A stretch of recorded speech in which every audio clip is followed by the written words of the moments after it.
আরজি করে ভয়াবহ ঘটনার স্মৃতি এখনও টাটকা সকলের মনে। সেই স্মৃতি যেন পিছু ছাড়ছে না। সেই ঘটনার একমাত্র প্রত্যক্ষদর্শী বলা যেতে পারে, সজ্ঞানে যিনি ঘটনাটা দেখেছেন, যিনি মারা গিয়েছেন তার স্ত্রী। দিদি, আপনাকে জানতে চাইব যে লিফটের ওই ডাকটে পড়ে গেলেন কি করে? আসলে আসলে লিফটটা তো পুরো বন্ধ, মানে আমাদের কাছে ফোনও ছিল না, আমরা জাস্ট বাথরুম করতে এসেছি, ভেবেছি চলে যাবো, মানে মোবাইলটাও নিয়ে আসিনি। তো একদম বেসমেন্টে যখন গেল তখন দরজাটা খুলে গেল, আর আমরা ভাবছি যে এই চারিদিক বন্ধ, ফোন নেই, ছোট বাচ্চাকে ওটি করাতে এনেছি, যদি কেউ শুনতেই না পায় আমরা তো মানে ভয় যে দম বন্ধ হয়েই না মরে যাই। তখন দেখছি হঠাৎ দরজাটা খুলে গেছিলো, আর একটু মানে গ্যাপ রেখে গ্রিলে তালা দেওয়া। তো আমরা ওইটা দেখে ওখানে সামনে দাঁড়িয়েছি যে হেল্প করে চিৎকার, যাতে কেউ যাতে কেউ শুনতে পায়, নিঃশ্বাসটা নিতে পারি, ছেলেটাকে নিয়ে একটু দাঁড়াতে পারি। তো তারপরে যখন মানে অনেকক্ষণ পরে যখন ওনারা শুনতে পায়, লিফটটা ঠিকঠাক করার ব্যবস্থা, তখনও আমরা দাঁড়িয়ে, আমার হাজব্যান্ড বলছে না ভেতরে ঢুকবো না, ভেতরে যদি একবার ঢুকে যায়, যদি কতক্ষণ পরে ঠিক হবে, আমরা যদি মানে পুরো আটকা পড়ে যায় তাহলে তো আরোই মানে ওই একটা ভয় ছিল। দিয়ে তখন দেখছি দাঁড়াতে এরকম হতে হঠাৎ দরজাটা বন্ধ হয়ে উঠে গেল।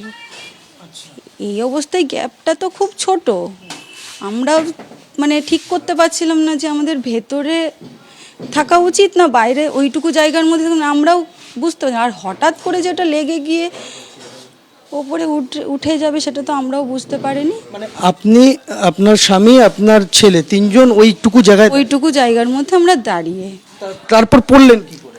ওই তো তারপরে যদি লিফটটা উঠে যায় ভেতর ওইটুকু জায়গার মধ্যে, নিচে তো আবার গ্রাউন্ড লেভেলে গর্ত, তো ওই গর্তের মধ্যে আমি আমার ছেলে পড়ে যাই, দুমড়ে মুচড়ে পড়ে যায়, আর হাজবেন্ড মানে উনি চাপা লেগে ওর মধ্যে আটকে গেছে।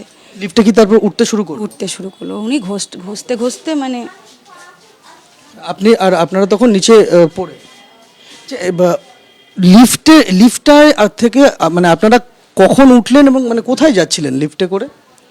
ওই তো আমরা ছেলের তো হাত মানে যেহেতু ভেঙে গেছিলো বলে আমরা এমার্জেন্সিতে রাত 10টার সময় এসেছি, আমরা দেখলাম আরজি করে যাই, আর বড়ি বললো হ্যাঁ চলো আরজি করে অনেক ডাক্তার পাওয়াও যায়, এমার্জেন্সিতে যখন তখন কি হয়েছে আগে দেখে নিয়ে তারপর দেখা যাবে। তো ওনারা বললেন হ্যাঁ তাড়াতাড়ি হয়ে যাবে। তো না, তখন আমরা ওয়েট করছিলাম ওটির জন্য। তো আমার ছেলে বলল যে মা বাথরুম পেয়েছে, তো আমি বললাম হ্যাঁ চল আমিও যাব। তো ওকে তো কোলে করে নিয়ে যেতে হচ্ছিলো, আমি পারবো না অতটা, তো হাজবেন্ড বললো চলো আমিও, তিনজনে মিলে তখন লিফটটা যখন খারাপ হতো তখন তো বললো যে ভাগ্যিস তোমরা দুজনে আসোনি, আমি ছিলাম। কিন্তু তার যে শেষ পরিণতি এরকম হবে মানে কল্পনাও করতে পারিনি। ওপরে উঠলো নিচে, মানে কোনো কিছুই বুঝতে পারছি না, উপরে উঠে যাচ্ছে নেমে যাচ্ছে, মানে এরকম একটা কিছু খারাপ পজিশনেই ছিল। মানে লিফটটা 4th ফ্লোর অবধি গেল না, উপরে উঠলো, দিয়ে আবার নামতে একদম নিচে গেল। নিচে এসে তখন অন্ধকার? হ্যাঁ, বেসমেন্টে গিয়ে। দরজা কি আপনারা টেনে খুললেন না? দরজাটা নিজেই লাস্ট বেসমেন্টে গিয়ে খুলে গেল। তার খুলে গেল, দিয়ে আমরা বার হয়ে ওইটুকু জায়গার মধ্যে দাঁড়ালাম। মানে আপনারা চেষ্টা করে খুলতে?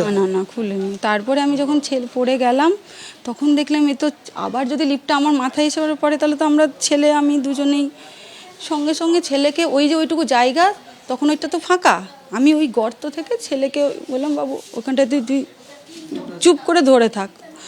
ও তখন দাঁড়িয়ে মানে বসে আছে, আর তখন আবার গেটটা বন্ধ হয়ে গেল, দিয়ে বললাম তুই চুপ করে ওখানে দাঁড়িয়ে থাক, আর আমি শুধু হেল্প করে আরও উঠেছে, তখন বরের ডেড বডিটা আমার কোলে এসে পড়েছে, রক্তাক্ত ডেড বডিটা আমার উপর পড়েছে, মানে আটকা পড়েছিল, সেটা আরেকটু উঠেছে লিফটটা, দিয়ে আমার ওখানে এসে পড়েছে। আপনি যখন ছেলেকে তুলে আবার ওই ফাঁকা জায়গাটা দাঁড় করিয়ে দিলেন তখন আপনার স্বামী কোথায়? ওখানে ওপরে আটকা পড়েছিল, মানে লিফট আর ওই মাঝামাঝিতে উনি ফেসে গেছিলেন, বুঝতে পেরেছেন তো? ওখানে তো খুব বেশি গ্যাপ থাকে হলেও জানি না, উনি ওইভাবেই ঘষতেই উঠে, তারপরে আবার পড়ে গেছে। লিফট কি তখন উপরের দিকে চলে গেছে নাকি লিফট দেখতে পাচ্ছেন? না, একদম উপরে চলে গেছিল। মানে আপনার স্বামীকে সংকেত না না না, তখন পড়ে গেল, তারপরে আবার ওনারা ঠিক করছেন না কি করছেন আমি তো বুঝতে পারছি না। আর আপনি ওই গর্তে?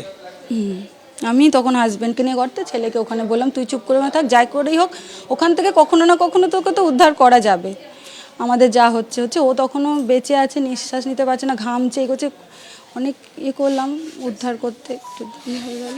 আপনারা চিৎকার করেছিলেন মানে বাঁচার জন্য? প্রচুর চিৎকার করেছি। তখন তারপর উদ্ধার পেলেন কি করে? তারপরে উদ্ধার হলো সেটা তো বাইরের লোকে যারা ছিল তারাই বলতে পারবেন কি করে। আচ্ছা, ওখানে যে একটা গ্রিলের সামনে লিফটে একটা তালা লাগানো ছিল, ওইটাকে কি ভাঙার চেষ্টা করেছিলেন? আমরা ওটা তো অসম্ভব, আমরা তো ভাঙতেই পারবো না কোনো রকমভাবে, মানে বলেছিলাম যে তালাটা যাতে খোলা হয়। এবার বাইরের যারা ছিলেন তারাই তো ওই ব্যাপারটা তারাই বলতে পারে, মানে আমার বাড়ির লোক। আপনারা চেষ্টা করেছিলেন বাঁচার? আমরা তো পারবোই না, একদম শক্ত গোলাপসাবেল গেট তালা, ওটা মানে আমাদের হাতে কিছুই তো নেই আমাদের কাছে। আমরা তো জাস্ট শুধু নিঃশ্বাস নেওয়ার জন্য যাতে আওয়াজটা কেউ শুনতে পাই বলে আমরা ওখানটাতে দাঁড়িয়েছিলাম। লিফটটাকে দাঁড় করানো গেল না কোনোভাবে স্টপের? না না না, মানে হঠাৎ করে হয়ে গেল, কি 1 সেকেন্ডের মধ্যে হয়ে গেল। লিফটটার উপরে গিয়ে খুললোই না, একদম নিচে নিয়ে চলে গেল। না তখন আর খোলেনি, মানে ফ্লোরগুলো আমরা দেখতে পাচ্ছি কিন্তু দাঁড়াচ্ছে না। যখন আপনার স্বামী নিচে এসে পড়লো তখনও কি তিনি বেঁচে ছিলেন? বেঁচে ছিলেন না, বলতে পারছিল না, হাঁপাচ্ছিল। বেঁচে ছিলেন, হ্যাঁ। এবিপি আনন্দ এগিয়ে থাকে, এগিয়ে রাখে।